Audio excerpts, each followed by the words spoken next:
Good evening. My name is Lynette Brown and my student ID is S00237877.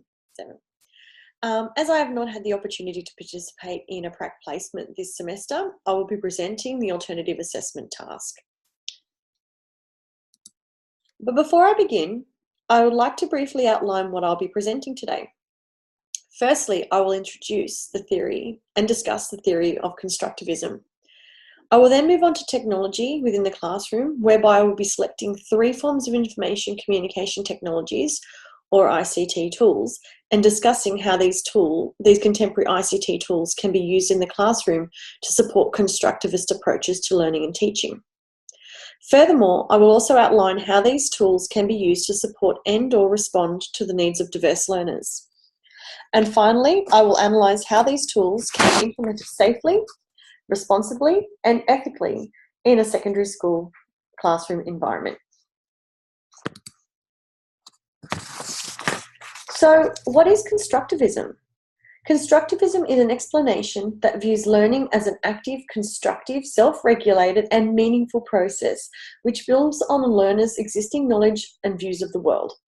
This knowledge is acquired through experiencing different things and reflecting on the experiences of these things. Furthermore, constructivists value the authentic and real learning experiences in the classroom and enjoy participating in activities that are directly relevant to the application of learning. Constructivists maintain that learning is more meaningful to students when they are able to interact with a problem or a concept. And constructivism theory also helps students to engage and motivate by involving them in the learning process. Constructivism is promoted in the classroom through different teaching strategies, which incorporate interactive activities that assist students in building or scaffolding their knowledge base, which is mostly gained through personal experience. As the Jean and Peters argued, constructivist principles are supported by computer environments that contain cognitive tools or scaffolds to support a student's learning. Therefore, a contemporary way in which constructivism is promoted is through the use of information communication technologies, or is it as often referred to as ICT.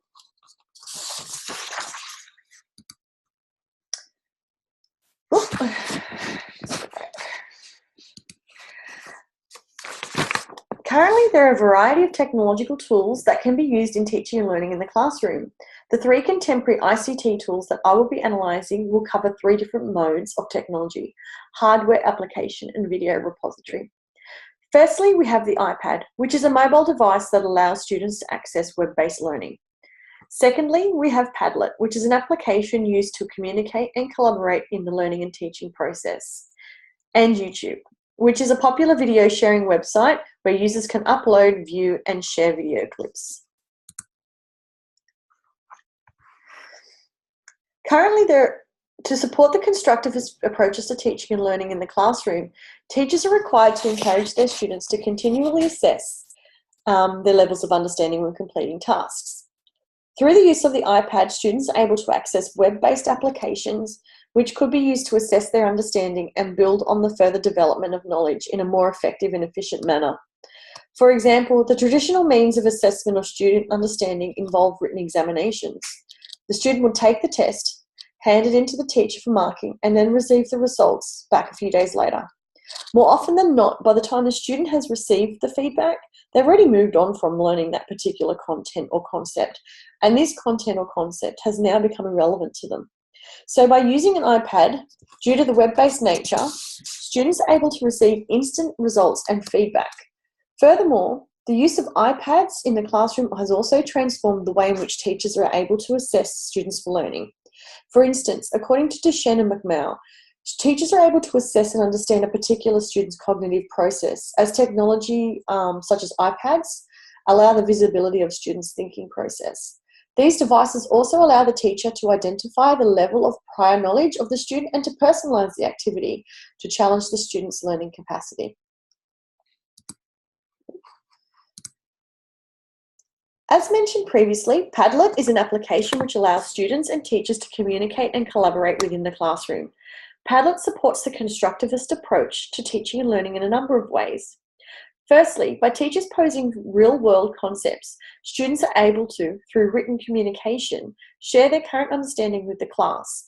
However, it is also a way in which students could develop their understanding further by receiving new information from other students on the application. Through this activity, students will be able to reflect on what they currently know in relation to the new information received. Students will then have the opportunity to be active participants in their own knowledge.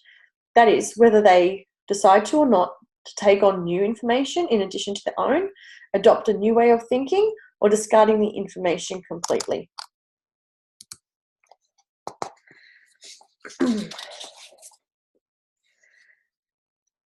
As constructivist approaches allow for real learning experiences and active and meaningful participation in the learning process, YouTube would have to be one of the most essential ICT tools to encourage the construction of student knowledge.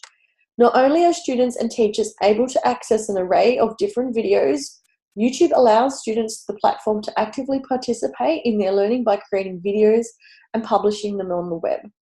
This form of collaboration could also work in part like the Padlet board, where students may gain further information from other students' posts. Additionally, due to the ever-evolving IT capabilities of our digital natives and the shift of education to a more student-centered perspective, teachers need to engage students with learning in new and exciting ways, and that's something that YouTube can do. Through the real life, or as Duffy states, the slice of life context, students are able to utilise YouTube as an excellent vehicle of discovery.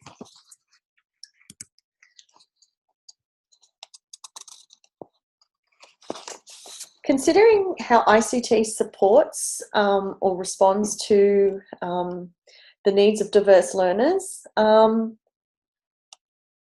as Price, Dennis, Holmes and Smith stated, there are a number of ways in which ICT supports and or responds to their needs, but primarily utilising ICT is a big way of promoting student development. Firstly, using ICT allows the curriculum to become more accessible to the student. Something like a bridge that connects the information in the classroom and the content being taught to the student's understanding of the content.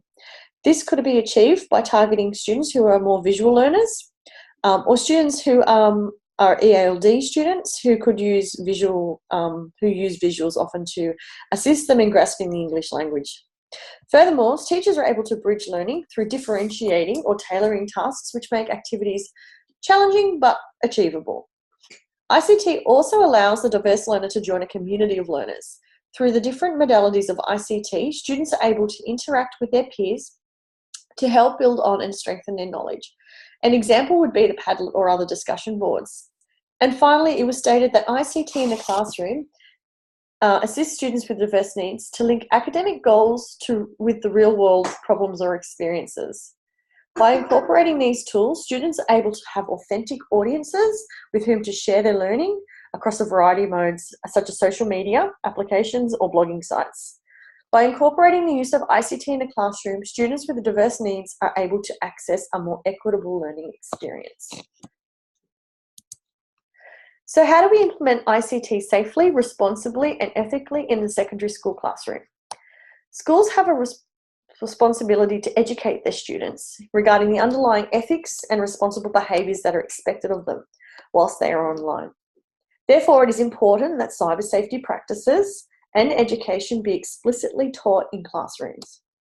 Another way in which schools and teachers may assist students in utilising ICT safely, ethically and responsibly is to ensure that teachers understand that they have a duty of care to their students and should take the reasonable steps to protect them from any harm that they may encounter within the online environment. This duty of care also includes ensuring students are educated and understand the behaviours and processes that will assist them in acting in a safe and responsible and an ethical manner when using ICT.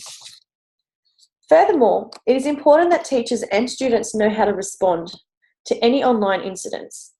Being aware of the appropriate guidelines when dealing with inappropriate behaviour online, whether it be that the student has engaged in that behaviour or has been exposed to that behaviour. As teachers, it is also very important that when we access online content, that we do so and model a professional, smart and appropriate use of digital resources in the classroom. By setting a positive example of appropriate online use, our students are more inclined to follow suit. And with most online registrations for applications and programs, an account is required to be created.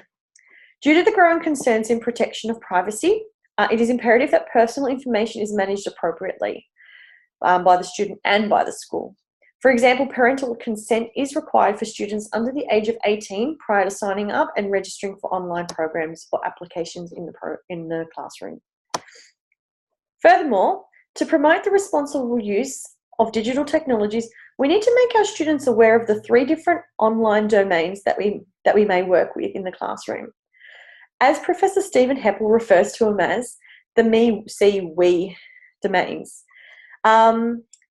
The me, we, see domains are basically the private space, the collaborative space, and the public space. And to make sure that we educate our students on what would be appropriate or responsible to post on each of those domains. And finally,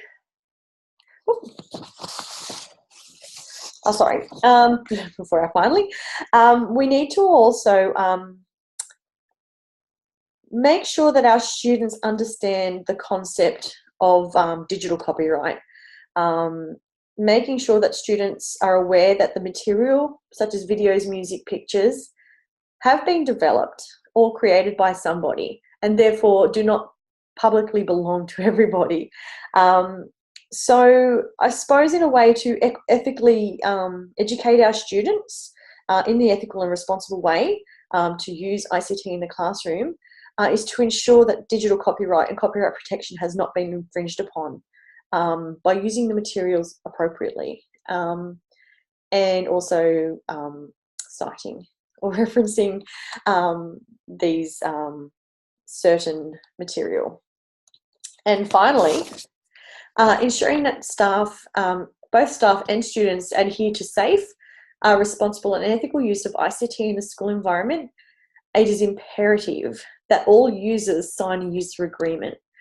This agreement is a basic acknowledgement and a sort of a display of an understanding of the school's expectations of both staff and students' usage of ICT in the classroom.